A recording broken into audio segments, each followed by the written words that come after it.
Jangan lupa untuk subscribe, share, dan nyalakan lonceng notifikasinya sebagai bentuk dukungan kamu. Do you see what I see?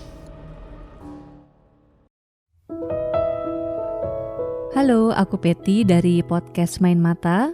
Dan aku, Mr. Popo dari podcast Do You See What I See yang menjadi kolaborator segmen pembaca menulis cerita pendek dari podcast Main Mata.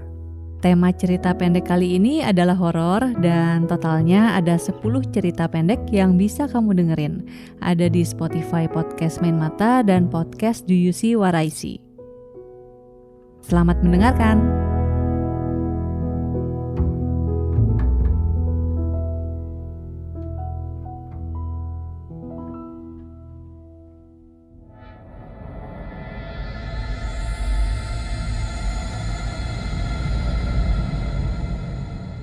Sore itu, seusai menjalani ujian Hizbul Waton, kami seangkatan kembali berbaris untuk menghadiri acara penutupan. Karena bosan, saya mengajak Vira untuk ngobrol dan bergurau. Di sela percakapan, Rahma, teman barisan sebelah kanan memanggil-manggil lirih. Aku lelah, panggilkan guru antar aku ke UKS. Tetapi ketika aku beranjak menuju Rahma, Vira malah menahanku. Jangan dekat-dekat. Vir, dia sudah hampir ambruk. Serius, jauh-jauh, tidak baik. Salah sendiri main jelangkung. Kalimat Vira membuatku kaku. Terasa beku menjalar dari tengkuk sampai ke ujung jemariku. Dari tangan hingga kaki. Bukan pertama kalinya Vira bersikap tegas dihadapi situasi begini. Sebelumnya pernah ada gosip tentang Rahma, tentang kondisi kesehatannya yang rentan, tentang kecenderungannya mengalami kesurupan. Belum sempat menjawab Vira, terdengar keriuhan dari arah Rahma. Rahma yang tampak lunglai dibopong teman-teman yang gopoh. Kepanikan menjalar sampai ke podium, sehingga acara penutupan pun segera ditutup. Aku menyentak lepas tangan Vira. Suaranya semakin memanggil dengan peringatan untuk tidak mencampuri urusan Rahma. Tanpa mengindahkannya, aku menggapai Rahma dan segera membantu membopongnya ke dalam ruang kelas. Vira pun terlihat tidak senang dengan pilihan saya. Dia akhirnya memilih pulang seusai acara Hizbul Waton dibubarkan. Semua meja di kelas itu disatukan membentuk dipan. Rahma lalu direbahkan di atasnya. Seseorang kembali dari ruang UKS dengan sebotol minyak kayu putih yang lalu disapkan ke leher dan dahi Rahma. Tak lama kemudian, Rahma mulai sadar. Namun ketika siuman, Rahma mulai menangis terseduh dan lama-kelamaan semakin naik oktav dan menggerung bagai orang yang kerauhan. Adanya kegaduhan itu membuat teman-teman yang lain yang belum pulang memanggil guru dan kakak kelas yang masih berseliweran di sekitar sekolah.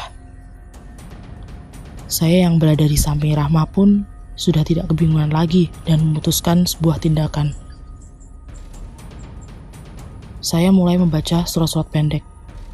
Awalnya bacaan dilantunkan sebagai bisikan di telinga Rahma.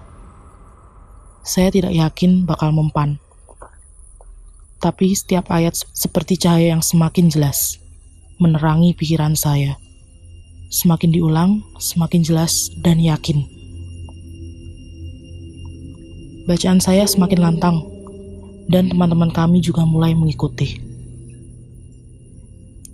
Pegangan kami di tubuh Rahma semakin lunak karena raungan Rahma mulai reda.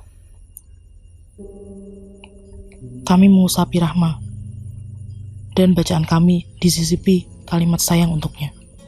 Tenang Rahma, sabar, kawan, sebentar lagi kita segera pulang. Saya tiba di rumah menjelang maghrib. Saat burung-burung sudah sampai sarang dan tinggal kelelawar yang berseliweran. Saya langsung mandi dan mengabari Vira bahwa saya sudah pulang. "Kamu bisa ke rumah nggak?" tanya Vira. "Aku capek ngetik, enakan ngomong langsung aja." Rumah Vira ini memang sekomplek dengan rumah orang tua saya. Aku tanya emak dulu. Kutemukan emak sedang mencuci piring di dapur. Sosoknya memunggungiku, membungkuk rendah, seakan separuh badannya tenggelam dalam bak cuci. "Emak, saya ke rumah Vira ya." Emak bergumam. Tak yakin dengan jawabannya, saya menambahi lagi. "Baliknya habis Isya ya." Saya mikir sebentar. Jarang-jarang izin keluar rumah setelah maghrib dikabulkan seringan ini. Apalagi kalau pulangnya baru sebelum maghrib. Tapi mungkin emak maklum aja sih. Saya lagi antusias ketemu Vira untuk bercerita panjang. Apalagi besok bukan hari sekolah. Sambil menyelipkan sepatu santai, saya mengabari Vira, "Oke, OTW." Jalan menuju rumah Vira ditandai lampu jalan berjarang. Dari ujung gang, saya melihat lampu teras rumah Vira menyala. Disusul dengan sosok Vira yang keluar pagar menyambut. Langkah Vira dan senyumnya menghapus prasangka yang mengikutiku sejak bersama ibuku di dapur. Saya mulai mempercepat langkah. Disinari lampu jalanan terakhir sebelum rumah Vira. Dia berhenti melambai. Wajahnya syarat kengerian. Ketika saya melangkah mendekatinya, ia malah mundur. Matanya terpaku di sebelah di atas kepala saya. Tangannya terulur, terbuka, menolak dan melindungi dirinya. Dia mulai merapal ayat dan wirid panjang. "Ampun Nyai, ampun." Lalu berbalik lagi ke rumahnya tak memperdulikan panggilan saya. Saya menyusulnya sampai pintu pagar, tapi dia malah cepat-cepat menguncinya. Ketika hampir kusentuh tubuhnya, dia memekik bagai baru tersengat, dan langsung berbalik ke dalam rumahnya masih menjerit-jerit ketakutan. Aku memanggil-manggil Vira, bingung dengan apa yang terjadi. Pintu depan terbuka kembali dan kulihat wajah bapaknya Vira yang garang menyapu di sekitar teras.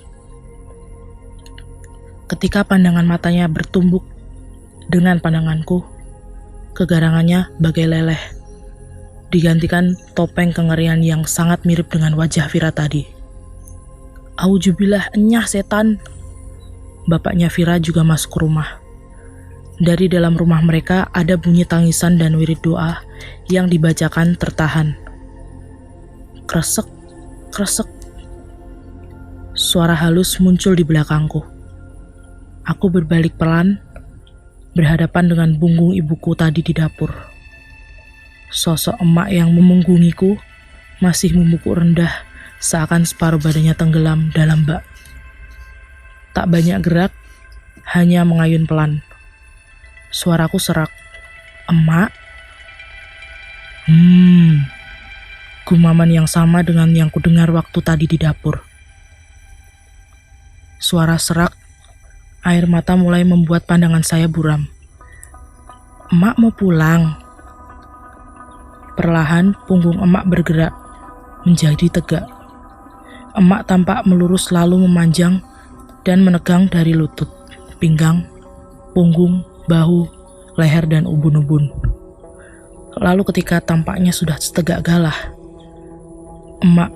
kepala emak mendongak, terus mendongak, sampai wajahnya terbalik dan matanya yang melebar terbuka memandangiku. Senyumnya lebar sampai menutupi cuping hidungnya. "Kita pulang bareng ya, Nak?"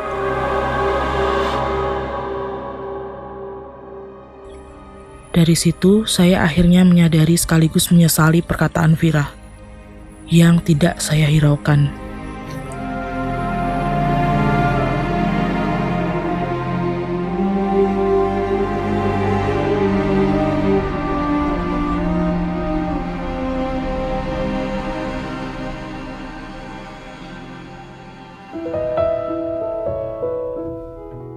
Oke, terima kasih udah dengerin.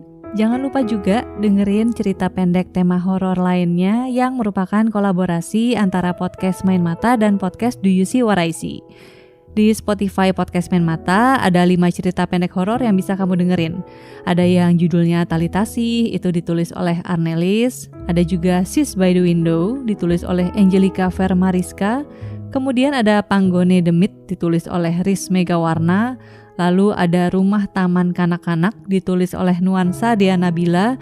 Dan terakhir, pastinya ada juga cerpen yang dibacakan oleh Mr. Popo. Judulnya Mobil Bekas, ini ditulis oleh Bayu, pendengar setia podcast Do You See What I See. Itu aja episode kali ini. Sekali lagi terima kasih udah dengerin. Sampai jumpa.